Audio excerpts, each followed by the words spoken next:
Good morning બેટા. હવે 7મા ચેપ્ટરની અંદર આગળના ટોપિકની ચર્ચાઓ સમજવાનો પ્રયત્ન કરીશું. ઓકે, ચલો હવે સમય નથી બગાડતા અને આગળના મુદ્દાની અંદર ચર્ચા કરીશું. લાસ્ટ ટાઈમ આપણે જે ચર્ચા કરી ગયા હતા એની અંદર નાઇટ્રોજનના ઓક્સાઇડ સંયોજનો વિશે ચર્ચા કરી હતી અને એ ઓક્સાઇડ સંયોજનો કેવી રીતે બનાવી શકાય, એની ઓક્સિડેશન અવસ્થા, નામ અને ગુણધર્મો સાથેની ચર્ચા હતી. ઓકે બેટા, હવે જેટલા ઓક્સાઇડ સંયોજનો મતલબ 6 પ્રકારના સંયોજનોની વાત હતી, એ 6 સંયોજનો કેવી રીતે બનાવી શકાય, ગુણધર્મો, એની બધી ચર્ચા થઈ ગઈ. હવે 6ના બંધારણ વિશે ચર્ચા કરીશું. બંધારણ વિશે ચર્ચા કરીએ ત્યારે એક વાત મગજમાં બરોબર કોમન ક્લિયર કરી દેજો કે કોઈ પણ આવું બંધારણ આવે ત્યારે ઓક્સિજન હંમેશા બે બંધ બનાવે. કોઈ પણ જગ્યાએ બે બંધ બનાવી શકે ને તેની પાસે 2 ઇલેક્ટ્રોન યુગ્મો પડ્યા રહેશે. બે બંધ અલગ અલગ બનાવે એવું જરૂરી નથી હોય, એક સાથે પણ બે બનાવી શકે છે, પણ 2 ઇલેક્ટ્રોન યુગ્મ આ રીતે વધે. આ સામાન્ય સ્થિતિ છે કોની? ઓક્સિજનની. તો સામાન્ય નિયમ પ્રમાણે ઓક્સિજનમાં આવું આવે.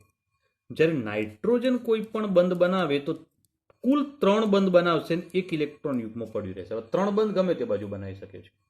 તો ઓક્સિજનનો નિયમ 2 બંધ બનાવે, કોઈ પણ રીતે 2 બંધ બનાવે અને 2 યુગ્મો પડ્યા રહે. જ્યારે નાઇટ્રોજનની સ્થિતિમાં 3 બંધ બને ને 1 યુગ્મ પડ્યું રહે. આટલું કોમન વાત યાદ રાખજો, એટલે બંધારણ સમજવા થોડા સરળ પડશે. ઓકે બેટા, હવે આ બંધારણ જે સમજવાના છે એની અંદર સૌથી પહેલા આપણે N2O નું બંધારણ સમજી લઈએ, ડાયનાઇટ્રોજન મોનોક્સાઇડનું. ઓકે બેટા, હવે આ જેટલા બંધારણ ક્લિયર કર્યું છે ને, બંધારણ કેમ સમજવા છે? કારણ કે એમાં સંસ્પદન સ્વરૂપો થાય છે, અને જો સંસ્પદન સ્વરૂપો થતા હોય તે સંસ્પદન સ્વરૂપો કેવી રીતે ઉત્પન્ન થાય તો એના બંને સ્વરૂપો આપણે દર્શાવીશું. ઓકે બેટા, તો 2 નાઇટ્રોજન અને 1 ઓક્સિજન. તો 2 નાઇટ્રોજન અને 1 ઓક્સિજન જ્યારે દર્શાવીએ ત્યારે નાઇટ્રોજન સાથે ઓક્સિજન દ્વિબંધ બનાવે છે અને 1 નાઇટ્રોજન પણ દ્વિબંધ બનાવે છે. તો શું થયું વિચારો? ઓક્સિજનની સ્થિતિ નોર્મલ આવી કે એને 2 બંધ બનાવે તો એની પાસે 2 ઇલેક્ટ્રોન યુગ્મો હશે ને, કમ્પ્લીટ. ઓકે, આ નાઇટ્રોજને ખરેખર 3 બંધ બનાવવા જોઈએ નિયમ પ્રમાણે, પણ એને 4 બંધ બનાવે છે. તો પછી એક વધારાનો બંધ કોના કારણે બન્યો? આ ઇલેક્ટ્રોન યુગ્મ વપરાઈ જવાના કારણે. તો મતલબ આ નાઇટ્રોજન પાસે એક પણ ઇલેક્ટ્રોન યુગ્મ નહીં હોય વચ્ચેના નાઇટ્રોજન પાસે. ઓકે, ચલો હવે આ નાઇટ્રોજનની વાત કરીએ. નાઇટ્રોજન ખરેખર બનાવવા જોઈએ 3 બંધ, પણ એની જગ્યાએ 2 જ બંધ બનાવ્યા. તો 1 ઇલેક્ટ્રોન યુગ્મ આવ્યું ને 1 બંધનું બીજું પણ પડ્યું રહે, મતલબ કે નાઇટ્રોજન પાસે 2 ઇલેક્ટ્રોન યુગ્મો પડ્યા હશે. તો આ સ્થિતિ ક્લિયર થઈ ગઈ N2O ની. હવે આમાં સંસ્પદન થાય છે, અને જો સંસ્પદન થતું હોય તો વચ્ચેનો નાઇટ્રોજન જે છે ને એના 4 બંધ એમને એમ જ રહે, પણ બંધ સ્થિતિ બદલાય. આ બાજના નાઇટ્રોજન સાથે એ 3 બંધ બનાવશે ને ઓક્સિજન સાથે સિંગલ બંધ બનાવશે. ચલો ઓકે, ઓક્સિજને એક જ બંધ બનાવ્યો 2 ની જગ્યાએ, તો 1 બંધનું ઇલેક્ટ્રોન યુગ્મ આખું પડ્યું રહે, તો ઓક્સિજન જોડે 2 ની જગ્યાએ 3 યુગ્મો થઈ ગયા.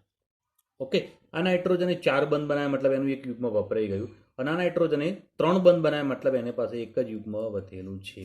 તો આ શું સ્થિતિ થઈ ગઈ બેટા? ખબર પડી ગઈ? તો બરોબર મગજમાં રાખો. હવે આનું જે બંધારણ છે એ કેવું હશે?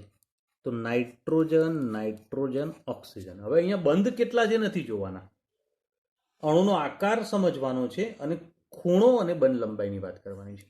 હવે આ અણુ છે ને રેખીય છે. ઓકે, અને તેની અંદર બંધ લંબાઈની વાત કરીએ તો નાઇટ્રોજન નાઇટ્રોજન વચ્ચેની બંધ લંબાઈ 113 પિકોમીટર જોવા મળે છે, અને નાઇટ્રોજન અને ઓક્સિજનની બંધ લંબાઈ 119 પિકોમીટર જોવા મળે છે. તો આ જે વાત કરી આપણે એના બંધની અને ઇલેક્ટ્રોનની વાત કરી, અહીંયા આગળ અણુ કેવી રીતે ગોઠવાયેલો છે એ અને બંધ લંબાઈની અને ખૂણાની વાત આવે. ખૂણો 180 નો થાય, રેખીય છે એટલે. ઓકે બેટા, તો ચલો એક અણુ માટેની ચર્ચા થઈ ગઈ. બીજા અણુ માટેની ચર્ચા કરીએ અહીંયા આગળ, NO. બરાબર. હવે એમ નાઇટ્રોજન 1 ને 1 ઓક્સિજન, તો સ્થિતિ કેવી બનશે જોઈએ. ચલો ઓકે, હવે ઓક્સિજન અહીંયા આગળ જે બંધ બનાવ્યા છે એ કેટલા છે? તો અહીંયા આગળ 2 બંધ છે, મતલબ એની પાસે 2 ઇલેક્ટ્રોન યુગ્મો વધ્યા હશે. હવે નાઇટ્રોજને 2 બંધ બનાવ્યા. હવે નાઇટ્રોજનની સ્થિતિ અહીંયા આગળ દર્શાવો બેટા, અહીંયા આગળ લખું છું જો, 1s2 2s2 2p3. સંયોજકતા કોષમાં 5 ઇલેક્ટ્રોન છે. 5માંથી એને 2 ઇલેક્ટ્રોન એને બંધમાં વાપરી કાઢ્યા રહે ભાગીદારીમાં, તો 3 ઇલેક્ટ્રોન વધ્યા હોય ને. હવે જે 3 ઇલેક્ટ્રોન વધ્યા છે ને એ અહીંયા આગળ દર્શાવવાના છે, જેમાંથી 2 નાઇટ્રોજન ઉપર છે ને 1 ઇલેક્ટ્રોન ઓક્સિજન ઉપર સ્થાનાંતર પામે છે નાઇટ્રોજનનો. તો આ પ્રમાણે થઈ ગયું. ઓકે, તો આ પોઈન્ટ ધ્યાનમાં રાખો. બરોબર. હવે એકચ્યુઅલીમાં બીજી રીતે પણ વિચારી શકાય કે ભાઈ નાઇટ્રોજન પાસે જે ઇલેક્ટ્રોન યુગ્મ હતું આખું એને બંધમાં વાપરી કાઢ્યું, તો ઓક્સિજન પાસે એક ઇલેક્ટ્રોન પડ્યો. હવે આ ઇલેક્ટ્રોન સ્થાનાંતર પામી નાઇટ્રોજન ઉપર આવશે. જો નાઇટ્રોજન ઉપર આવે તો વચ્ચેની બંધ સ્થિતિ એના એ જ છે, કોઈ ચેન્જીસ નહીં. તો ઇલેક્ટ્રોન ખાલી વધારાનો નાઇટ્રોજન ઉપર આવી ગયો, ઓક્સિજન ઉપર જે ઇલેક્ટ્રોન હતા એમના એમ. આ રીતે સંસ્પદન થઈ જાય. ઓકે બેટા. હવે એના અણુની વાત કરીએ તો N9 આ રીતે સીધે સીધા જોડાયેલા છે, અણુ રેખીય બને છે અને આ બંને વચ્ચેનો ખૂણો 115 પિકોમીટરનો છે. ચલો, એનું શું છે, કયા પ્રકારની બંધારણ રચના દર્શાવે છે તેની ચર્ચા ક્લિયર થઈ ગઈ. હવે એના પછીના અણુ માટે આપણે ચર્ચા કરવી છે. N2O3. N2O3માં 2 નાઇટ્રોજન અને 3 ઓક્સિજન છે. હવે એ રચના કેવી છે તો એને સમજી લઈએ, અહીંયા ક્લિયર કરી દઈએ. તો નાઇટ્રોજન સાથે બીજો એક નાઇટ્રોજન જોડાયેલો છે. 3 ઓક્સિજન પૈકી એક ઓક્સિજન અહીંયા દ્વિબંધી, એક ઓક્સિજન સિંગલ બંધી, બીજો એક ઓક્સિજન અહીંયા દ્વિબંધી. થઈ ગયા 3 ઓક્સિજન. હવે અંદરના ઇલેક્ટ્રોનની સ્થિતિ વિચાર લો. આ નાઇટ્રોજને કેટલા બંધ બનાવે? 3 બંધ બનાવે મતલબ એક યુગ્મ પડ્યું રહે. આપણે આગળ જોઈ ગયા. ઓક્સિજને 2 બંધ બનાવે મતલબ 2 ઇલેક્ટ્રોન યુગ્મો પડ્યા રહેશે. આ બાજુની સ્થિતિ કમ્પ્લીટ ક્લિયર થઈ ગઈ. હવે આ બાજુ આવી જઈએ. નાઇટ્રોજને 4 બંધ બનાવી દીધા મતલબ એક ઇલેક્ટ્રોન યુગ્મ એનું વપરાઈ ગયું. આ ઓક્સિજને 2 બંધ બનાવ્યા મતલબ એની પાસે 2 ઇલેક્ટ્રોન યુગ્મો વધ્યા હશે. અને આ ઓક્સિજને એક જ બંધ બનાવ્યો છે મતલબ એની પાસે 3 ઇલેક્ટ્રોન યુગ્મો પડ્યા છે. બોલો, બધાને આ વાત મગજમાં બેસી જશે? હવે એનું સંસ્પદન સ્વરૂપ દર્શાવવાનું છે. જ્યારે નાઇટ્રોજન સાથે એક ઓક્સિજન દ્વિબંધીને એક ઓક્સિજન સિંગલ બંધ થયું હોય તેને સંસ્પદન સ્વરૂપમાં આ દ્વિબંધ નીચે આવી જાય, સિંગલ બંધ જે છે ઉપર રહી જાય. તો હવે એનું સ્વરૂપ કેવું છે હું દર્શાવું, ધ્યાન આપજો બેટા. N તો ઉપર જે દ્વિબંધ હતો ને એની જગ્યાએ દ્વિબંધની અસર નીચે આવી ગઈ, તો ઉપર શું થઈ જાય? સિંગલ બંધ. અહીંયા જે સ્થિતિ હતી એમને એમ, કોઈ ચેન્જીસ નહીં. બોલો, વાત મગજમાં બેઠી? ઓકે. તો હવે ઇલેક્ટ્રોનની વાત કરીએ તો અહીંયા આગળ 2 યુગ્મો, અહીં 1 યુગ્મ. હવે તમને યુગ્મો કેવી રીતે ગોઠવું છે આવડી જશે. 4 છે એટલે 1 પણ નહીં. અહીંયા આગળ 2 અને અહીંયા સિંગલ બંધ જ બન્યો મતલબ 3. ઓકે. હવે આ બંને સ્વરૂપો ઉપરથી હવે એનો બંધ અને ખૂણાની એની વાત સમજવી પડશે. જો એ વાત સમજવી હોય તો અહીંયા આગળ જુઓ, નાઇટ્રોજન અને 2 ઓક્સિજન અને 1 ઓક્સિજન કેવી રીતે દર્શાય ખબર પડે? 2 ઓક્સિજન જે દર્શાય તેને આ બાજુ લખ્યા છે અને સિંગલ 1 ઓક્સિજન આ બાજુ લખ્યું. તમને એમ થાય સાહેબ અહીંયા 2 બંધ છે ને અહીંયા કેમ 1 જ? આ બંધારણ આપણે બંધની સંખ્યા દર્શાવવા માટે નથી દર્શાવ્યું, ખૂણો અને બંધ લંબાઈ સમજવા માટે દર્શાવ્યું છે. એટલે આ રીતે દર્શાવ્યું. ઓકે બેટા. ચલો, પહેલી વાત, આ રચના સમતલીય છે. એક જ સમતલમાં બધા ગોઠવાયેલા છે. હવે ખૂણાની વાત કરીએ. બરોબર ધ્યાન આપજો બેટા. ઓક્સિજન નાઇટ્રોજન ઓક્સિજન વચ્ચેનો આ ખૂણો 130 ડિગ્રીનો છે. ઓકે. એ વખતે આ બંધ લંબાઈ 121 પિકોમીટરની છે. કમ્પ્લીટ. આ ખૂણો 117નો છે. આ બંધ લંબાઈ 186 પિકોમીટર છે. આ ખૂણો 105નો છે અને આ બંધ લંબાઈ 114 પિકોમીટર છે. આમાં મૂલ્યો ઘણા બધા આપ્યા છે પણ ધ્યાન રાખવાનું. ઓકે. જો ભાઈ શક્ય એટલું આપણે તૈયાર કરવાનું ટ્રાય કરવાનું. પછી તમને એમ થાય કે સાહેબ આપણે એટલા બધા માર્ક કંઈ લઈ લેવા નથી, તો બહુ ટેન્શન કરવાનું નહીં. માપની તૈયારી કરવાની, તો નહીં તૈયાર કરો ચાલશે, પણ આમ તૈયાર કરજો. ઓકે. ચલો, હવે NO2. હવે NO2 અંગેની ચર્ચા કરવી છે. તે એક નાઇટ્રોજનના 2 ઓક્સિજન છે. તો એક નાઇટ્રોજન એની સાથે 2 ઓક્સિજનમાં એક સિંગલ બંધથી એક ડબલ બોન્ડ. કમ્પ્લીટ. હવે આની સ્થિતિ ક્લિયર છે કે ભાઈ 2 બંધ તો 2 ઇલેક્ટ્રોન યુગ્મો પડ્યા હોવા જોઈએ એની પાસે. બરોબર ને? આની સ્થિતિ પણ ક્લિયર કે ભાઈ એની અંદર આ પ્રમાણે થઈ જશે. નાઇટ્રોજને અહીંયા આગળ કેટલા બંધ બનાવ્યા બેટા? 2 અહીંયા ને 1 અહીંયા. આ પરિસ્થિતિમાં થશે શું? તો નાઇટ્રોજનના સંયોજકતા કોષમાં કેટલા ઇલેક્ટ્રોન હોય? 5 હોય. સમજો, 5માંથી 2 ઇલેક્ટ્રોન અહીંયા વાપર્યા, 2 ઓક્સિજનના આવ્યા. અને આ જે બંધ બન્યો ને એની અંદર નાઇટ્રોજને પોતાના બંને ઇલેક્ટ્રોન વાપરી કાઢ્યા. ઓક્સિજનનો એક પણ ઇલેક્ટ્રોન નથી વાપર્યો. તો બંને ઇલેક્ટ્રોન નાઇટ્રોજનના જ છે આખા બંધમાં. તો નાઇટ્રોજને કેટલા ઇલેક્ટ્રોન વાપર્યા? 2 અને 2 4. કેટલા વધ્યા હોય? 1 વધ્યું. તો એક ઇલેક્ટ્રોન વધે નાઇટ્રોજન. ઓકે, આનું સંસ્પદન હવે બહુ સરળ છે. નાઇટ્રોજન આ બાજુ ડબલ બોન્ડ, આ બાજુ સિંગલ બોન્ડ.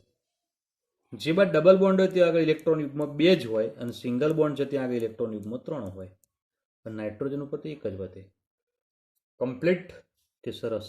તો આ બંને ઉપરથી એનું એક સામાન્ય સ્વરૂપ દર્શાવી દઈએ કે નાઇટ્રોજન સાથે ઓક્સિજન આવી રીતે છે. ઓકે, જ્યારે ઓક્સિજન નાઇટ્રોજન ઓક્સિજન વચ્ચેનો ખૂણો 130 ની આસપાસ, એટલે અહીંયા આગળ 134 છે. અને જ્યારે આવી રચના બને અને એમાં ઓક્સિજનમાં આ રીતે બાજુ સંસ્પદન આવે, ત્રિબંધ સિંગલ બંધ વાળી વાત, તો એનો ખૂણો 120 બંધ લંબાઈ 120 ની આસપાસ હોય. તો આ 121 હતી, અહીંયા આગળ 120 પિકોમીટર. બોલો બેટા, NO2 ની રચના જે મેં દર્શાવી આવડી જાય? ધ્યાન રાખજો. હવે વાત આવે છે N2O4. 2 નાઇટ્રોજન અને 4 ઓક્સિજન. વિચારો, 2 નાઇટ્રોજન, એક નાઇટ્રોજન અને બીજો નાઇટ્રોજન, 4 ઓક્સિજન. તો 4 ઓક્સિજનમાં શું કરીશું બેટા?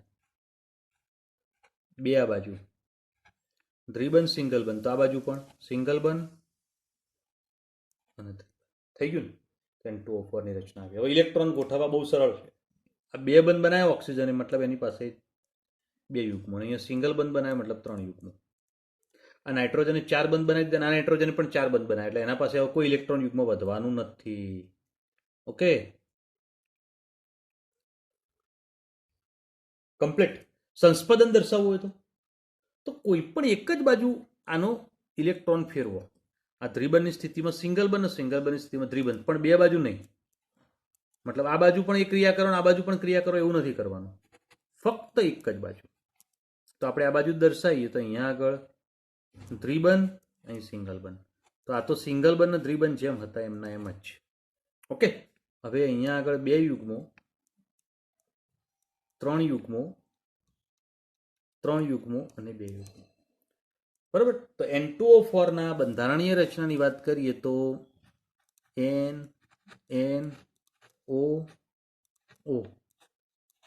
અને કમ્પ્લીટ આખું બંધારણ. ચલો, ક્લિયર. હવે આની અંદર એક વાત લઈ ગઈ બેટા, આ અણુ વળેલો છે એટલે કોણીય રચના છે NO2 માં. તો આની રચના કેવી છે? સમતલીય. ઓકે, હવે આના ખૂણાની બંધ લંબાઈની વાત કરીએ તો આ નાઇટ્રોજનની બંધ લંબાઈ 175 પિકોમીટર છે. આ જે ખૂણો આવશે એ ખૂણો કેટલો હશે બેટા? વિચારો. ચલો, આની અંદર આ ફેરફાર થયો એટલે 130 ની આસપાસ, એટલે 135 નો છે. અને બંધ લંબાઈ 120 ની આસપાસ, એટલે 121 પિકોમીટરની છે. બરાબર. તો રચના કમ્પ્લીટ ક્લિયર આવડી જાય એવી છે. હવે N2O5. ચલો, ઓકે. N2O5 તો આવી જ રચના, ખાલી 2 નાઇટ્રોજનની વચ્ચે એક ઓક્સિજન વધારાનો આવી જાય. સેમ રચના છે.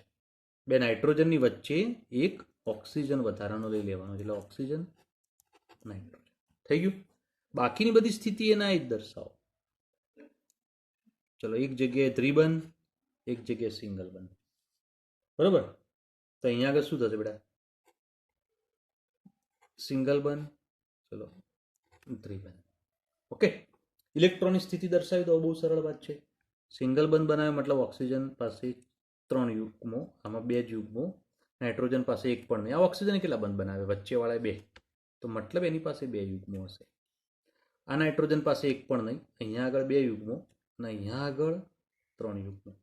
હવે આનું સંસ્પદન દર્શાવી દઈએ. જો આનું સંસ્પદન દર્શાવીએ છીએ તો શું થશે?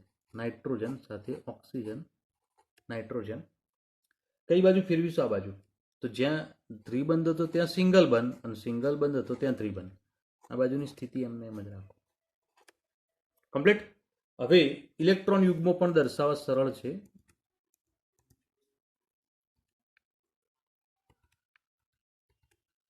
ઓકે બેટા, તો આ બીજી રચના થઈ ગઈ. હવે એના ઉપરથી બંધારણ કેવું હશે?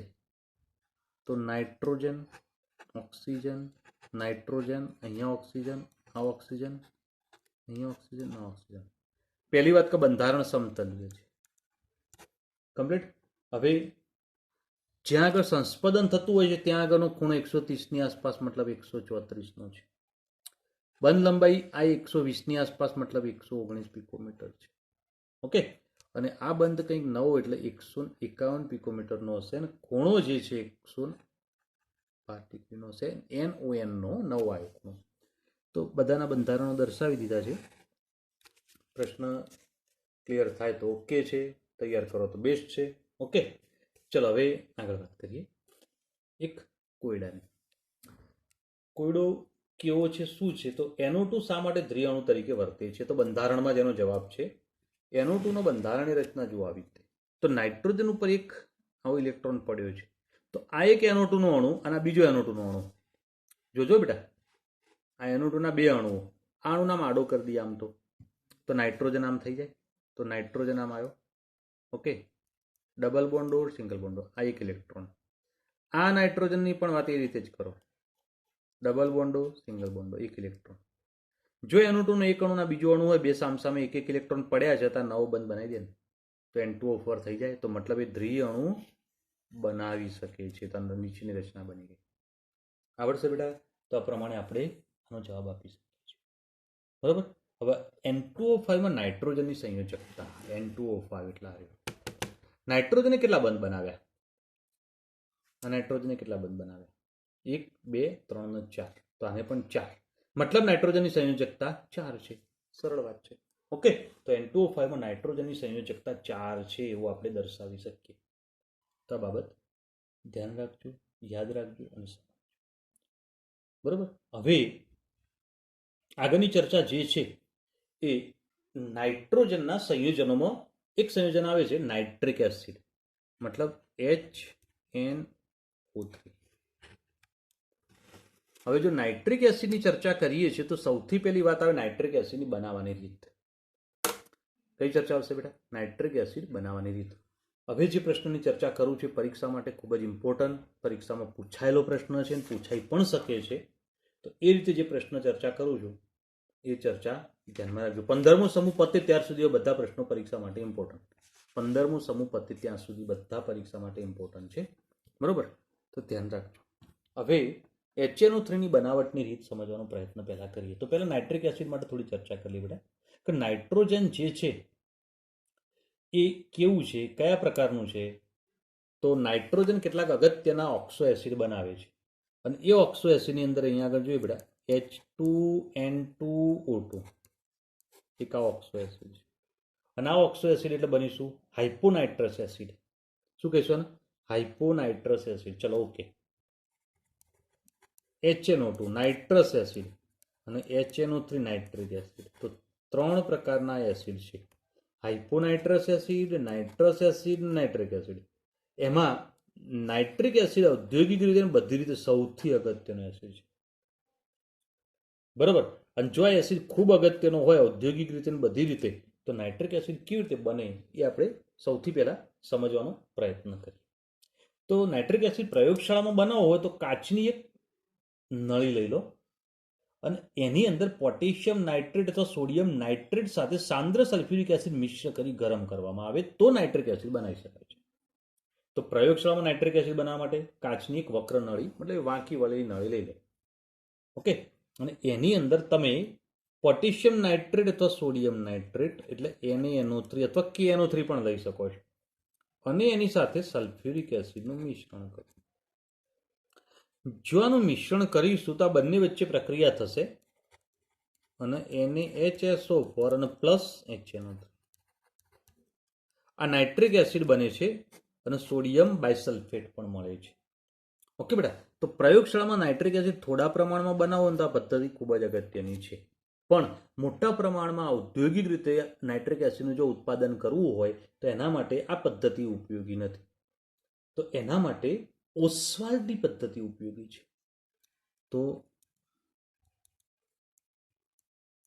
ઓસ્વાલ્ડનું પ્રક્રમ, ઓસ્વાલ્ડની પ્રક્રિયા અગત્યની છે. ઓકે બેટા, તો આ ચર્ચા કરી એના પહેલાનું સંતુલન જોઈ લઈએ.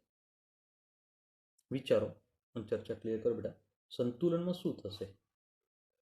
તો હવે સોડિયમ 1 છે, નાઇટ્રોજન 1 છે, ઓક્સિજન 3 ને 4 એટલે 7 છે તો 7 થઈ ગયા, હાઇડ્રોજન 2 છે તો 2 હાઇડ્રોજન થઈ જાય છે, એક સલ્ફર છે, મતલબ સંતુલન જ છે, કોઈ પ્રોબ્લેમ છે નહીં. ઓકે, હવે ઓસ્વાલ્ડની પદ્ધતિ સમજીશું, પરીક્ષા માટે પણ ઇમ્પોર્ટન્ટ પૂછાયેલો પ્રશ્ન છે, ધ્યાન આપજો.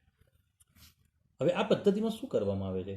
તો વાતાવરણમાં રહેલા ઓક્સિજન જે છે એના દ્વારા એમોનિયાનું ઉદ્દીપકની હાજરીમાં ઓક્સિડેશન કરવામાં આવે છે. હું જે બોલ્યો ત્યાં વાતાવરણમાં રહેલો ઓક્સિજન મતલબ બહારથી કોઈ ઓક્સિજન વાયુ દાખલ નહીં કરવાનો, વાતાવરણમાં હવામાં જે ઓક્સિજન હોય એ જ વાપરવાનો, અને એમોનિયાનું ઉદ્દીપકની હાજરીમાં ઓક્સિડેશન કરી દો. હવે આ ઓક્સિડેશન કેવી રીતે થાય તેને સમીકરણ અહીંયા આગળ દર્શાવું, ધ્યાન આપજો બેટા. NH3 gases plus O2 gases complete. હવે ખાસ પ્રક્રિયા પરિસ્થિતિમાં પ્રક્રિયા કરવામાં આવે છે પ્લેટિનમ અને રોડિયમ. પ્લેટિનમ અને રોડિયમ જે છે આ બંનેનું મિશ્રણ લઈએ કે જેને ગોજ ઉદ્દીપક કહેવાય છે. કયું ઉદ્દીપક કહે છે બેટા? ગોજ ઉદ્દીપક. હવે ગોજ ઉદ્દીપકની હાજરીમાં 500 કેલ્વિન તાપમાને 9 બાર દબાણે પ્રક્રિયા થાય છે. બરોબર. અને જ્યારે આ કન્ડિશનમાં પ્રક્રિયા કરે ત્યારે એમોનિયાનું ઓક્સિડેશન થશે અને નાઇટ્રિક ઓક્સાઇડ મળશે અને પાણી મળે છે પ્લસ H2O. બોલો બેટા, આ સમીકરણ લખ્યું બધાના મગજમાં બેસી જશે. તો એક પહેલી જ પ્રક્રિયા સમીકરણની શરૂઆત કરીએ અહીંથી. સમીકરણનું સંતુલન કરીએ. સંતુલન માટે એક વાત યાદ રાખો બેટા, NH3 ને 4 વડે ગુણીને સંતુલન કરવાનું છે. ઓકે, શું બોલ્યું ખબર પડી? NH3 ને 4 વડે ગુણીને સંતુલનની શરૂઆત કરીશું. મેં તમને કાલે પણ કહ્યું હતું કે આવા ઘણા બધા પ્રક્રિયા સમીકરણ આવશે જેમાં તમારે નોંધી રાખવાનું, બુકમાં પણ 4 નીચે અંડરલાઈન કરી રાખવાની, કે જેના કારણે આવા સમીકરણનું સંતુલન તમે સરળતાથી કરી શકો. ઓકે બેટા, નહીં તો પરીક્ષામાં જો પ્રયત્ન કરવા જશો ને તો આ સંતુલન ઓછામાં ઓછી 5 મિનિટ લઈ જશે તમારી. અને 4 થી 5 મિનિટ લઈ જાય તો 5 મિનિટમાં 2 થી 3 માર્કનો એક પ્રશ્ન લખાઈ જાય તો પેપર અધૂરું રહે.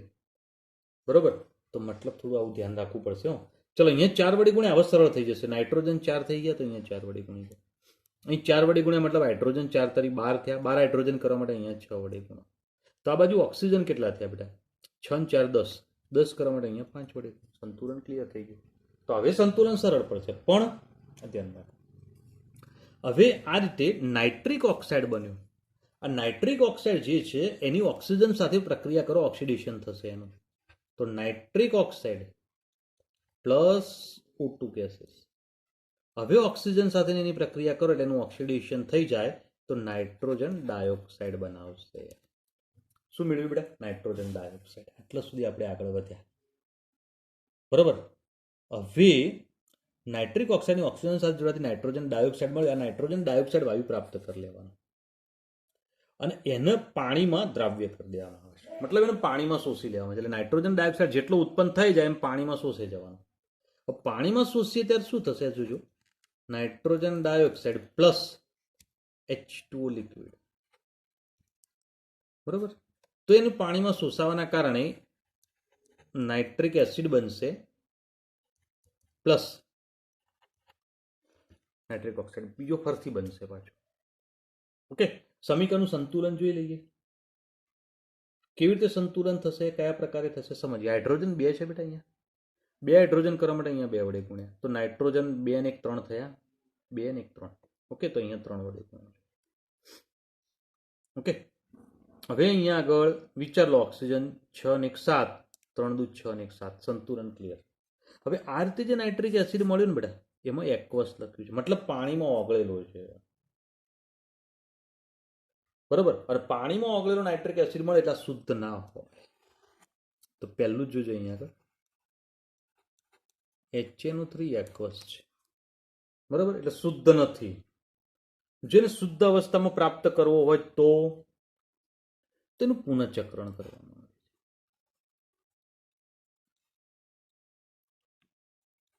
પુનઃચક્રણ મતલબ પુનઃચક્રણનો મતલબ નિસ્યંદન. અને આવું નિસ્યંદન કરો તો નાઇટ્રિક એસિડ જે છે થોડો શુદ્ધ બને છે અને 68% HNO3 તમને પ્રાપ્ત થશે દળથી. બરોબર. હજુ પણ 68% જેનો મતલબ અંદર પાણી છે 32%. અને 32% પાણી હોય તો હવે એનું સાંદ્ર H2SO4 માંથી પસાર કરો તો એનું નિર્જલીકરણ થશે. કોનું? આનું. અને નિર્જલીકરણ થાય અંદરથી બાકીનું વધારાનું પાણી નીકળી જાય તો 98% શુદ્ધ નાઇટ્રિક એસિડ મળે છે.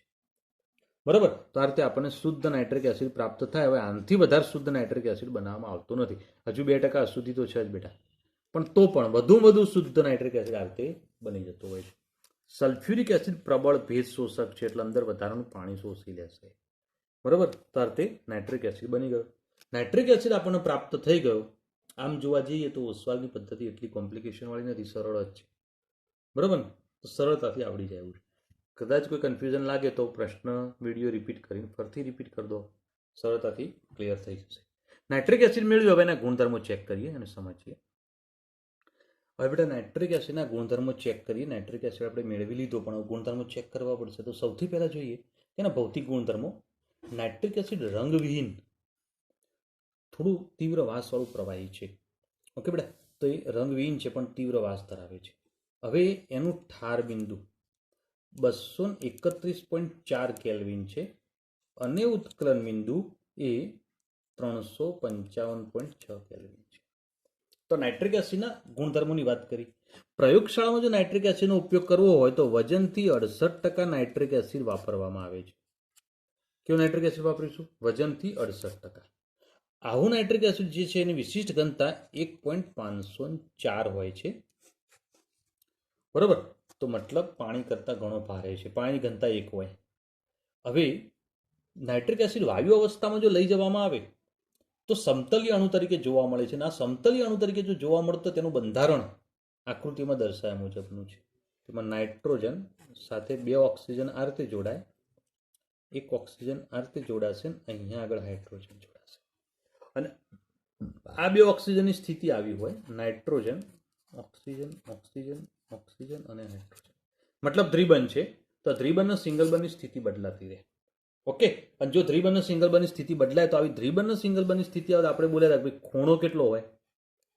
130 આસપાસ હોય. 130 નો જ છે. અને આ બંધ લંબાઈ 120ની આસપાસ, મતલબ 121 છે. જો એ નિયમ બધા લાગુ પડે છે. હવે આનું યાદ રાખવું પડશે કે ભાઈ 140.6 પિકોમીટર. ઓકે. આ ખૂણો જે છે 102 નો છે અને આ બંધ લંબાઈ 96 પિકોમીટર છે. તો સમતલીય રીતે નાઇટ્રિક એસિડ આવું બંધારણ ધરાવે છે. ઓકે બેટા. તો આ પોઈન્ટ ધ્યાનમાં રાખજો અને સમજજો. હવે જોઈએ કે નાઇટ્રિક એસિડ એ પ્રબળ એસિડ છે. અને જો પ્રબળ એસિડ હોય તો એ પરિસ્થિતિની અંદર એ જલીય દ્રાવણ બનાવવામાં આવે તો તે નાઇટ્રેટ આયન મુક્ત કરે છે અને હાઇડ્રોનિયમ આયન બનાવે છે. તો એ કેવી રીતે? તો એ સમજી લઈએ. તો HNO3 પ્લસ H2O. ઓકે. હવે જ્યારે આ પ્રક્રિયા કરીએ છીએ ત્યારે નાઇટ્રિક એસિડનું જલીય દ્રાવણ લઈએ અને પાણીમાં નાખીએ ત્યારે આનો H+ છે નાઇટ્રિક એસિડનો, H+ પાણી સાથે જોડાઈ જશે. તેના કારણે શું બની જશે? H3O+ બનાવી દેશે. પ્લસ આનો H+ અહીંયા જવાના કારણે અહીંયા આગળ વધશે NO3-. તો આ નાઇટ્રેટ આયન છે ને હાઇડ્રોનિયમ આયન છે. તો આવા ભાગ પડતા હોય છે જે આપણે દર્શાવી શકીએ છીએ. હવે સાંદ્ર નાઇટ્રિક એસિડ લેવામાં આવે ને તે પ્રબળ ઓક્સિડેશન કરતા છે. શું છે એ? પ્રબળ ઓક્સિડેશન કરતા છે. એ મોટાભાગની ધાતુઓનું ઓક્સિડેશન કરે છે. ફક્ત કોનું ઓક્સિડેશન નથી કરી શકતા? તો ગોલ્ડ અને પ્લેટિનમ. મતલબ ગોલ્ડ એટલે ઓરમ, AU. તો AU અને PT આ બેનું ઓક્સિડેશન ખાલી નથી કરી શકતું કારણ કે આ નિષ્ક્રિય ધાતુઓ છે. અને નિષ્ક્રિય ધાતુઓ છે એના કારણે એની સાથે નાઇટ્રિક એસિડ પ્રક્રિયા નથી કરી શકતો, એનું ઓક્સિડેશન નથી કરી શકતો. ઓકે બેટા. પણ એક પ્રશ્ન અહીંયા આગળ બીજો પણ આવે છે અને એ કયો છે તો એ પણ સમજી લઈએ બેટા કે નાઇટ્રિક એસિડ જે છે ને એ મોટા ભાગની ધાતુઓ સાથે પ્રક્રિયા કરે પણ એમાં એલ્યુમિનિયમ અને ક્રોમિયમ સાથે પ્રક્રિયા નથી કરતો. તો એનું કારણ શું? તો એલ્યુમિનિયમ જ્યારે નાઇટ્રિક એસિડમાં નાખવામાં આવે ત્યારે Al2O3 નું નિષ્ક્રિય કવચ બની જાય છે. ક્યાં આગળ? સપાટી ઉપર. જો આ દાખલા કે એલ્યુમિનિયમનો ટુકડો હોય તો એની સપાટી ઉપર Al2O3 નું કવચ બની ગયું.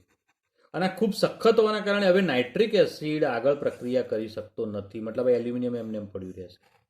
વાત બેઠી બકા મગજમાં? તો આનું કારણ આ છે. તો તેવી રીતે ક્રોમિયમ સાથે Cr2O3 એનો પણ ઓક્સાઇડ બની જાય છે. ક્રોમિયમ સાથે પણ પ્રક્રિયા નથી થતી, પણ બાકીની મોટાભાગની ધાતુઓ સાથે તે પ્રક્રિયા આપી દે છે. હવે નાઇટ્રિક એસિડ આવી ધાતુઓ સાથે પ્રક્રિયા જો આપી શકતું હોય તો એની પ્રક્રિયાની થોડી વિશેષતા છે. હું થોડું ચર્ચા કરું બેટા, થોડી ડીપમાં ચર્ચા કરું છું, ધ્યાન આપજો.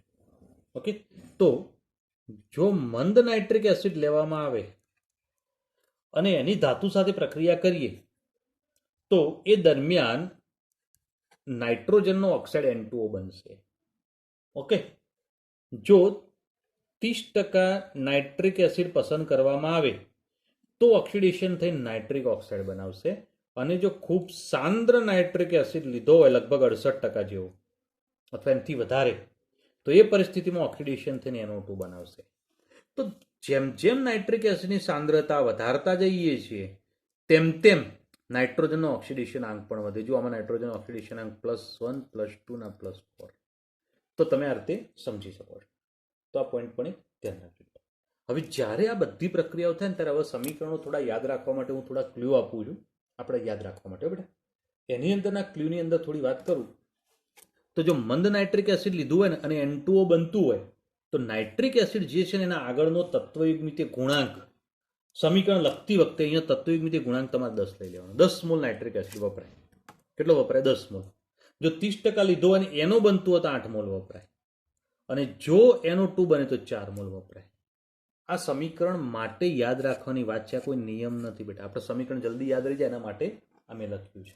ઓકે, તો આ પોઈન્ટ એક થોડો ધ્યાન રાખજો અને સમજજો. બુકમાં ક્યાંય ચર્ચા નથી, આપણા નોલેજ માટેની ચર્ચા છે. બરોબર. હવે આગળની ચર્ચા કરવી છે કે ધાતુ સાથેની પ્રક્રિયા થાય તો નાઇટ્રિક એસિડ ધાતુમાં કોપર સાથે પ્રક્રિયા કરી. ચલો માન લો તો HNO3. બરાબર. જો કોપર સાથે પ્રક્રિયા કરે તો એક વાત ક્લિયર કે ભાઈ ધાતુનો નાઇટ્રેટ બનાવે તો કોપર નાઇટ્રેટ બનાવશે તો CuNO3 ટ્વાઇસ, એટલે કોપર નાઇટ્રેટ બની ગયો. પ્લસ પહેલી પ્રક્રિયા એવી છે કે જેની અંદર NO બને છે અને પ્લસ H2O બનશે. ઓકે બેટા, તો આ પોઈન્ટમાં સમીકરણની સંતુલનની વાત કરો. ચલો NO બન્યું છે તો કેટલા મોલ નાઇટ્રિક એસિડ વપરાય? 8 મોલ. તો અહીંયા 8 વડે ગુણી દો. કમ્પ્લીટ. સંતુલન આગળ વધારવા માટે અહીંયા 3 વડે ગુણીશું. તો આ બાજુનું બધું ક્લિયર. તો પેલી બાજુ હવે સ્ટેપ બાય સ્ટેપ આગળ વધતા જઈએ. 3 મોલ કોપર કરી દો. નાઇટ્રોજન 8 થયા તો નાઇટ્રોજન અહીંયા આગળ 3 ગુણ્યા 2 6 થયા. 8 કરવા માટે અહીંયા 2 વડે ગુણી દો અને 8 થઈ જશે. કમ્પ્લીટ. ચલો હાઇડ્રોજન 8 છે, 8 હાઇડ્રોજન કરવા માટે અહીંયા 4 વડે ગુણી દો. મતલબ કોપર સાથેની એક પ્રક્રિયા સમીકરણ સંતુલન ક્લિયર થઈ ગયું. ઓકે, તો આ થોડો મંદ નાઇટ્રિક એસિડ વાપરેલો છે. હવે ખૂબ સાંદ્ર નાઇટ્રિક એસિડ વાપરો છો. કેવો વાપરો છે? સાંદ્ર. અને જો સાંદ્ર વાપરે તો આ નિપજ એના જ, આ નિપજ નહીં બદલાય, આ નિપજ પણ નહીં બદલાય, ખાલી આ બદલાશે તો આ જ બદલાશે. તો CuNO3 ટ્વાઇસ. ખૂબ સાંદ્ર વાપરે તો એનોની જગ્યાએ શું બને? NO2 plus H2. ઓકે, અને જો આવું બનતું હોય તો અહીંયા આગળ ગુણક કેટલો હોય? સાંદ્ર હોય તો 4 નો. 4 વડે ગુણી દો. બરોબર. કોપર એક જ રાખો તો નાઇટ્રોજન 4 થાય, અહીંયા 2 તો થઈ જ ગયા છે, તો 2 કરવા માટે અહીંયા 2 વડે ગુણી દો. 4 થઈ ગયા. ઓકે, ઓક્સિજન અને હાઇડ્રોજન, તો હાઇડ્રોજન 4 છે તો એ 2 વડે ગુણો. ઓક્સિજન 4 તરી 12, 3 દુ 6, 4 10 ને 2 12. સંતુલન કમ્પ્લીટ. ઓકે બેટા, તો આ એક પ્રક્રિયા આપણે જે દર્શાવી એ શું લખી બેટા? તો ધાતુ સાથેની પ્રક્રિયા, જે કોપર સાથેની પ્રક્રિયા આપણે દર્શાવી. બરોબર. હવે ઝીંક સાથેની પ્રક્રિયા. ઝીંક પણ આવી પ્રક્રિયાઓ આપી શકે છે. તો નાઇટ્રિક એસિડ સાથેની પ્રક્રિયા તો શું થશે? તો પહેલા મંદ વાપર્યો છે તો ZnNO3 ટ્વાઇસ પ્લસ અહીંયા આગળની નિપજમાં બનશે નાઇટ્રોજનનો ઓક્સાઇડ N2O અને પ્લસ પાણી. તો હવે N2O બન્યું મતલબ 10 મોલ નાઇટ્રિક એસિડ હોય. કમ્પ્લીટ. ક્લિયર. બરાબર. હાઇડ્રોજન 10 થયા તો અહીંયા 5 વડે ગુણી દો. નાઇટ્રોજનની સંખ્યાનો પ્રશ્ન રહે તો અહીંયા આગળ વિચારવાનું રહે એટલે અહીંયા 4 વડે ગુણીને યાદ રાખીશું. ઝીંક 4 છે એટલે અહીંયા 4 વડે ગુણો તો હવે નાઇટ્રોજન કેટલા થયા બેટા? 10 છે. 4 દુ 8 અને 2 10 થઈ ગયા. સંતુલન ઓકે. ઓક્સિજન ચેક કરો લો. 10 તરી 30, તો 3 દુ 6, 24, 25 ને 5 30. ઓકે, સરસ. કમ્પ્લીટ સમજીને ક્લિયર કરજો બેટા, કારણ કે પ્રશ્ન પરીક્ષામાં પૂછાયેલો છે. ઓકે, બધા સમીકરણ તૈયાર કરવા પડશે. થોડું સમજીને તૈયાર કરશો તો આવડી પણ જશે. હો, એવું નથી બહુ ભારે છે. આ સાંદ્ર વાપર્યો તો ZnNO3 ટ્વાઇસ NO2 અને H2O. આનું જે સંતુલન જેવું હતું એવું ને એવું જ આવશે. બરાબર, તો ક્લિયર કરી દો. બહુ સરળ છે. અહીંયા 4 વડે ગુણવાના છે. 4 નાઇટ્રોજન તો 2 અહીંયા 2 અહીંયા 4 થઈ ગયા. હાઇડ્રોજન માટે પણ અહીંયા 2 વડે ગુણી દો. ઓક્સિજન 4 તરી 12, 6 4 10 ને 2 12. સંતુલન ક્લિયર. તો ઝીંક સાથેની 2 પ્રક્રિયાઓ દર્શાવી. ટૂંકમાં 3 પોઈન્ટ મગજમાં બેઠા હોય ને તો આ બધી સમીકરણની વાતમાં કોઈ પ્રોબ્લેમ આવશે નહીં. બરાબર. હવે ધાતુ સાથેની પ્રક્રિયા જોઈ ગયા ને. હવે અધાતુ સાથે. હવે અધાતુ સાથેની પ્રક્રિયામાં આપણે કોની સાથે પ્રક્રિયા વિચારીશું? જોજો બરોબર. કાર્બન, આયોડિન, ફોસ્ફરસ અને સલ્ફર. આ 4 તત્વો સાથે પ્રક્રિયા દર્શાવી. બહુ સહેલી સરળ પ્રક્રિયા, ધ્યાન આપજો. બરાબર. તો લાઇનસર 4 સાથેની પ્રક્રિયા હું ક્લિયર કરાવતો છું. કાર્બન, આયોડિન, ફોસ્ફરસ અને સલ્ફર લખી દીધા 4. ઓકે. દરેકની HNO3 સાથે પ્રક્રિયા. એક સાથે 4 સમીકરણ ક્લિયર કરીશું એટલે તરત જ યાદ રહી જશે. હવે બધામાં 2 નિપજો કોમન.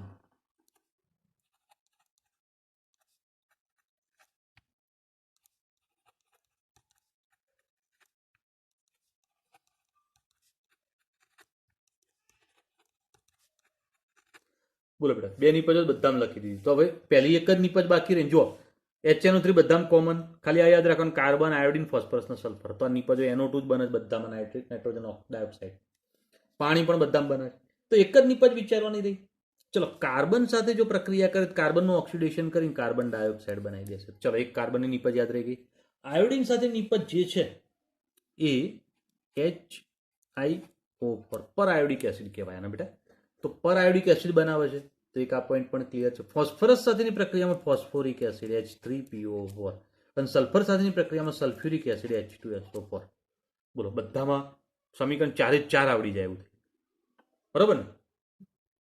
કોઈ જગ્યાએ કોમ્પ્લિકેશન નહીં. હવે સંતુલન બહુ ઇમ્પોર્ટન્ટ છે.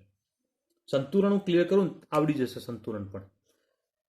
મેં કાર્બન કેમ આગળ લખ્યું, આયોડિન પાછળ લખ્યું, થોડું યાદ રહી જાય. જુઓ, કાર્બન એક જ પરમાણુ, 2 4 ના 8 પરમાણુની સંખ્યા વધતી આવી એ પ્રમાણે મેં આ રીતે દર્શાવ્યા પ્રક્રિયકો.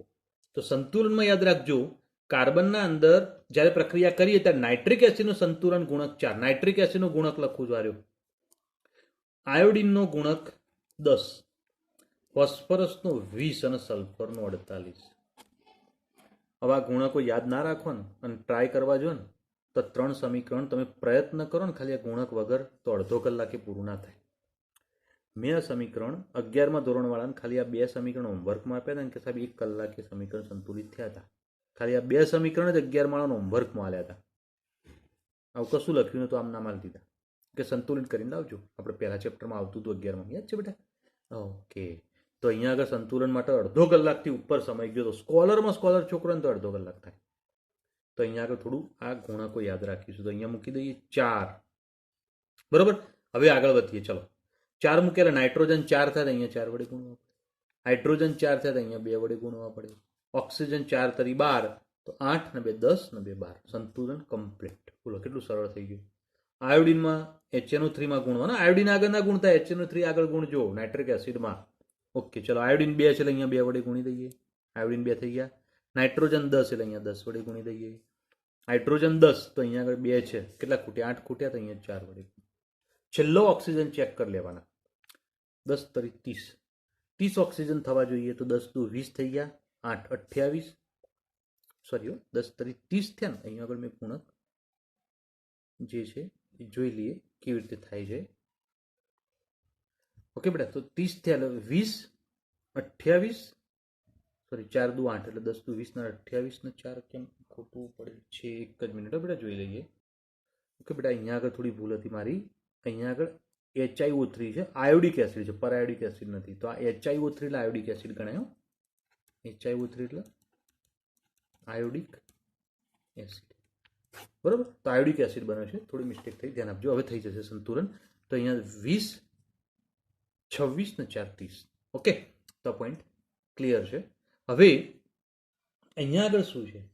તો વિચારો કે અહીંયા આગળ ગુણક 20 મૂકવાનો છે. હજુ પણ સરળ છે. જો 4 ફોસ્ફરસ કરવા માટે અહીંયા 4 વડે ગુણી દીધા. 20 છે મતલબ નાઇટ્રોજન 20 કરવા માટે 20 વડે ગુણી દીધા. હાઇડ્રોજન 20 છે તો 4 તરી 12 તો થઈ ગયા, ખૂટ્યા 8, તો અહીં 4 વડે ગુણી દો. ઓક્સિજન ચેક કરી લો, 20 તરી 60. બરાબર, 20 ચોક સોરી 20 દુ 40, 40 ને 16 56 ને 4 60 કમ્પ્લીટ. ઓકે, અને અહીંયા આગળ 48 ગુણક મૂકીશું. ત્યાં 48 મૂકે સલ્ફર 8 છે, પહેલા 8 વડે ગુણી દઈએ. 48 છે મતલબ નાઇટ્રોજન 48 થઈ ગયા. ઓકે, હાઇડ્રોજન 48 થયા, 8 દુ 16, 48 માંથી 16 જાય એટલે 32, તો 32 કરવા માટે અહીંયા 16 વડે ગુણેલો, 16 દુ 32. ઓક્સિજન ચેક કરી લો, 48 ગુણ્યા 3, 48 ગુણ્યા 3 કરો 144.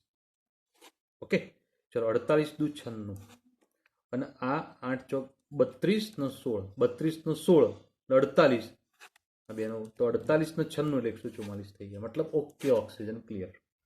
બરાબર, તો આ પ્રમાણે આપણે પ્રક્રિયા દર્શાવી.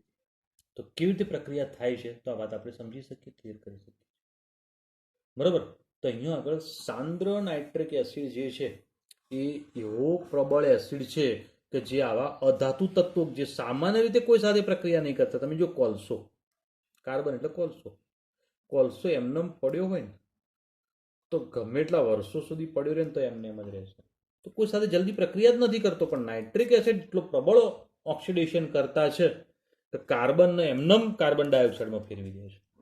તો ખૂબ પ્રબળ ઓક્સિડેશન કરતા તરીકે એવું સમજે બેટા. તો આયોડિનનું પણ ઓક્સિડેશન કરી દે છે, ફોસ્ફરસના સલ્ફરનું પણ ઓક્સિડેશન કરે છે.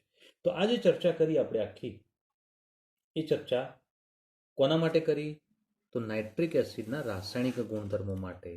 તો રાસાયણિક ગુણધર્મો આપણે નાઇટ્રિક એસિડના અહીંયાથી ક્લિયર કરી. ઓકે બેટા, હવે એક થિયરી ક્લિયર કરવી છે, કથ્થઈ વલય કસોટી.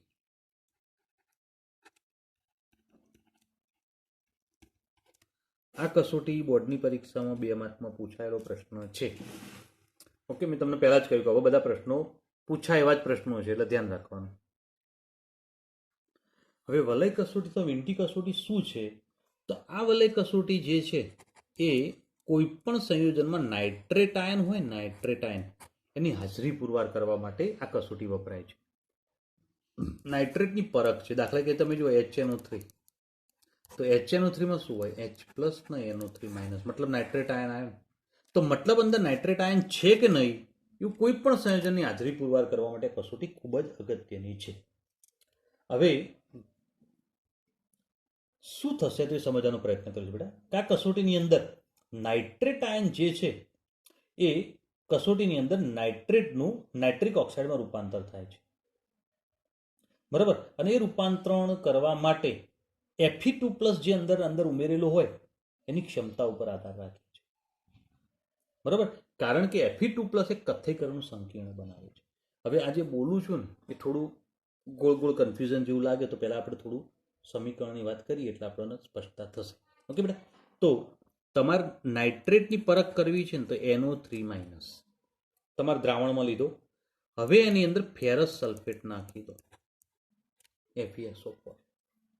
ઓકે, તો અહીંયા આગળ ફેરસ સલ્ફેટ અંદર ઉમેર્યો અને દ્રાવણ જે છે એ આ રીતે મિશ્રણ કરી દીધું આ બેનું. ત્યાર પછી તમારી જે ટેસ્ટ ટ્યુબ હોય ને બેટા, ટેસ્ટ ટ્યુબ લીધી આપણે. ધારો કે સૌથી પહેલા તમે અંદર શું નાખી દીધું? નાઇટ્રેટ. હવે એમાં ફેરસ સલ્ફેટનું થોડું દ્રાવણ નાખી દો. ચાલો કમ્પ્લીટ, આ બેનું મિશ્રણ થઈ ગયું. હવે આ જે કસનળી છે ને એની સપાટી આગળથી સાંદ્ર H2SO ઉપર, મતલબ હવે સલ્ફ્યુરિક એસિડ અંદર સીધો આમ નહીં, હો આ ખોટી રીત છે, અહીંથી સપાટી આગળથી. બરાબર, અને ધીરે ધીરે ધીરે અંદર જશે, સપાટીને અડકીને ધીરે ધીરે અંદર જવા દેવાનું. ઓકે, જ્યારે દ્રાવણ સલ્ફ્યુરિક એસિડના સંપર્કમાં, એટલે સલ્ફ્યુરિક એસિડ અહીંયા આવ્યો જેવો એટલે દ્રાવણના સંપર્કમાં આવવાનો બેટા. સમજણ પડે છે? તો દ્રાવણના સંપર્કમાં સલ્ફ્યુરિક એસિડ આવે તો એના કારણે તરો વચ્ચે આંતરપૃષ્ઠ જોવા મળે છે. મતલબ કે અહીંયા આગળ એક પૃષ્ઠ, આંતરપૃષ્ઠ, 5મું ચેપ્ટર ભણી ગયા. કોઈ પણ બે સ્તર સપાટી એકબીજાના સંપર્કમાં, જેમ તેલ ને પાણી ભેગા થાય તો શું થાય? તેલ ને પાણી વચ્ચે શું થાય? એક સપાટી અથવા એક ભેદરેખા, એક અલગ પડતો ભાગ બને. તો અહીંયા આગળ પણ એવું થશે. સલ્ફ્યુરિક એસિડ અને દ્રાવણ વચ્ચે આંતરપૃષ્ઠની રચના થશે. અને આંતરપૃષ્ઠની રચના જ્યાં થાય ત્યાં આગળ તમારી જે કસનળી છે એ કસનળીની અંદર એક કથ્થઈ કલરનું વલય જોવા મળે. ઓકે, અને આવું કથ્થઈ કલરનું વલય જોવા મળે જે નાઇટ્રેટ આયનની હાજરી દર્શાવે છે. બરાબર. તો હવે આ શું છે? તો હવે સમજવાનો પ્રયત્ન કરીએ આગળ કે ભાઈ H+, H+ એટલે સલ્ફ્યુરિક એસિડ. બરાબર. જ્યારે પ્રક્રિયા કરતા નાઇટ્રેટ આયનનું નાઇટ્રિક ઓક્સાઇડમાં રૂપાંતર કરે છે. FeSO4 લખ્યું આપણે, એટલે SO4 ન લખીએ ચાલો બેટા, બુક પ્રમાણે Fe2+ છે. બરાબર. તો Fe2+ ને Fe3+ માં રૂપાંતર થશે અને પ્લસ શું બનશે? H2. ઓકે. તો હવે આ જે દર્શાવ્યું, જે વાત ક્લિયર કરી એ પ્રમાણે ધ્યાનમાં રાખજો. સમીકરણના સંતુલન માટે જોવા જઈએ તો અહીંયા આગળ H2 અને 2 વડે ગુણો, હાઇડ્રોજન 4 થાય છે, એટલે અહીંયા 4 વડે ગુણો. ઓકે, એટલે ઓક્સિજન 3 થઈ ગયા. જુઓ કમ્પ્લીટ. હવે વાત આવી વીજભારની. આ બાજુ વીજભાર કેટલો છે? 4+ ને 2+, એટલે 6+. તો અહીંયા આગળ કેટલો થાય બેટા? 3+. સરખો કરવો પડે તો અહીંયા આગળ 2 વડે ગુણો તો 6+ થઈ જાય, પણ Fe બદલાઈ જાય પાછા. તો એ પરિસ્થિતિની અંદર અહીંયા આગળ ધારો કે આપણે 2 વડે ગુણીએ, તો અહીંયા 2 વડે ગુણો. પ્રયત્ન કરીએ જો. તો 4 ને 4 8, તો 6, મતલબ હજુ પણ સંતુલન નહીં થયું. 3 વડે ગુણો, 6 ને 4 10. તો અહીંયા આગળ પણ શું થશે બેટા? તો 3 વડે ગુણીશું તો એ પરિસ્થિતિમાં થઈ જશે. જુઓ, અહીંયા 3 વડે ગુણો, અહીંયા પણ 3 વડે ગુણો, તો શું થયું? 3 દુ 6 ને 4 10, અને એક માઇનસ છે તો શું વધ્યું? +9 વધ્યા. તો અહીંયા આગળ 3 તરી 9, +9 વધ્યા. સંતુલન થઈ ગયું. ઓકે. હવે આગળ શું થાય છે કે આ Fe છે ને, એમાંથી Fe એ H2O સાથે જોડાઈ જશે અને પાણીના 6 અણુ પ્રક્રિયામાં વાપરશે અને +2 વાળું સંકીર્ણ બનશે. ઓકે. અને એની સાથે આ નાઇટ્રિક ઓક્સાઇડ હવે ભાગ લેશે અંદર, જે ઉત્પન્ન થયું અંદર અંદર પ્રક્રિયા કરે. આ તો બે સમીકરણ અલગ પડ્યા, પણ જેવો સલ્ફ્યુરિક એસિડ નાખીને લાવું બની જ જાય, મતલબ બંને સ્ટેપ એક સાથે થઈ જાય. બરાબર.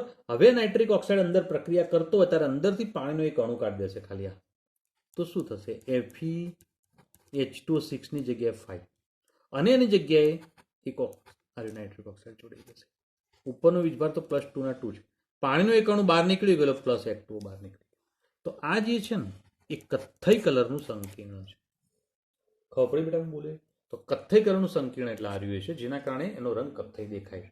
તો આ રીતે આપણે એની પરખ કરી શકીએ છીએ. આ પરખ કસોટી તરીકે જાણીતી છે. તો આ ધ્યાનમાં રાખજો. હવે નાઇટ્રિક એસિડ માટેના ઉપયોગો સમજવા છે. ક્યાં આગળ ઉપયોગી છે તો એનો પણ પોઈન્ટ સમજી લઈએ. નાઇટ્રિક એસિડનો મુખ્ય ઉપયોગ ખાતરો બનાવવા માટે થાય છે. બરાબર.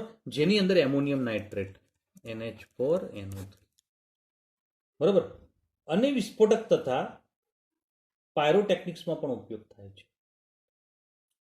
બરાબર. તો વિસ્ફોટકો બનાવવા માટે ઓકે, એમોનિયમ નાઇટ્રેટ વિસ્ફોટક અને કેટલીક પાયરોટેકનિક્સ મતલબ પાયરો પ્રકારના સંયોજનો બનાવવા માટેનો ઉપયોગ થતો જોવા મળતો હોય છે. અન્ય નાઇટ્રેટ સંયોજનના ઉત્પાદનમાં પણ તેનો ઉપયોગ થાય છે. મતલબ નાઇટ્રેટ વાળા બીજા સંયોજનો બનાવવા હોય તો એ કેવી રીતે બનાવી શકાય? તો નાઇટ્રિક એસિડનો ઉપયોગ કરવામાં આવતો હોય છે. બરાબર. તો આ પણ એક બાબત ધ્યાનમાં રાખવાની. ચલો, એક બીજી વાત છે બેટા કે ગ્લિસરીન છે ને એની સાથે નાઇટ્રો સમૂહ જોડી દો તો નાઇટ્રોગ્લિસરીન બની જાય છે. ઓકે. અને ટોલ્યુનમાં નાઇટ્રો સમૂહ જોડીએ તો નાઇટ્રોટોલ્યુન બને છે. હવે ગ્લિસરીન અને ટોલ્યુન આ બધા શબ્દો કાર્બનિક અણુઓના શબ્દો છે. બરાબર. જેમાં ટોલ્યુન શું છે આપણે જાણીએ છીએ, આપણા માટે કોઈ કોમ્પ્લિકેશન વાળી વાત નથી. બરાબર. ને ગ્લિસરીન શું છે એ પણ જાણીએ છીએ, 11મું ચેપ્ટર ભણી ગયા. બરાબર. તે બંનેમાં નાઇટ્રો સમૂહ દાખલ થઈ અને આ રીતે સંયોજનો આપે છે. ઓકે બેટા. તો આવા સંયોજનો ખૂબ જ ઉપયોગી છે.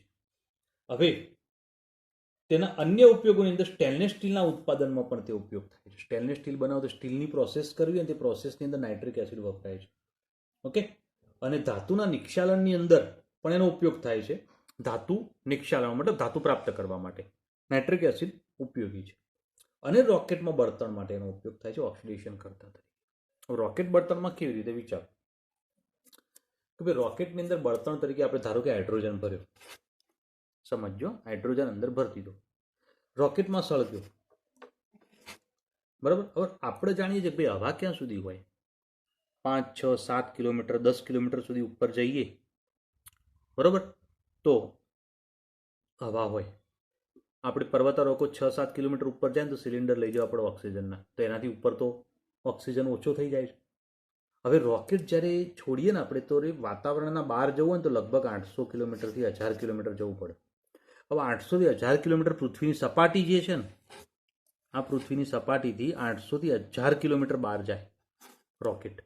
હવે આટલું બહાર જાય તો અહીંયા આગળ જો તમે વિચારો કે 10 કિલોમીટર ઉપર જાઓ ને એટલે ઓક્સિજન તો પૂરો થઈ જાય. તો હવે ઉપરથી અહીંયા આગળ જાઓ 10 કિલોમીટર 15 કિલોમીટર સુધી રોકેટ જાય અહીંથી, પછી ઓક્સિજન મળતો બંધ થઈ જાય તો હાઇડ્રોજનની દહન ક્રિયા બંધ થઈ જાય, રોકેટ પાછું આવે.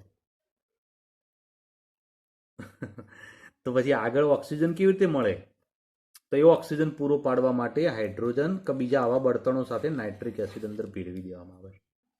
જ્યારે અહીંયા આગળ ઓક્સિજન નથી મળતો ત્યારે આ બંને પ્રક્રિયા સાથે થતી અને ઓક્સિજન આમાંથી પ્રાપ્ત થાય અને આનું ઓક્સિડેશન કરે, દહન ક્રિયા ચાલુ રહે. 1000 કિલોમીટર પછી પણ રોકેટ જાય તો આ ક્રિયા ચાલુ રહેશે. તો અહીંયા આગળ એ ઓક્સિજન પૂરો પાડવા માટે ઓક્સિડેશન કરતા તરીકે ઉપયોગી બને છે. તો આ શું થઈ ગયું બેટા? એના ઉપયોગો થઈ ગયા. તો નાઇટ્રિક એસિડના ઉપયોગ આ રીતે ધ્યાનમાં રાખવાના. ઓકે, તો અહીંયા આગળ જે ચર્ચા કરી એ નાઇટ્રોજનના સંયોજનોની કરી ગયા અને ક્લિયર કરી ગયા, બરાબર. તો નેક્સ્ટ ચર્ચા નેક્સ્ટ એપિસોડમાં કરીશું અને સમજીશું. ઓકે બેટા, ચલો, ગુડ ડે.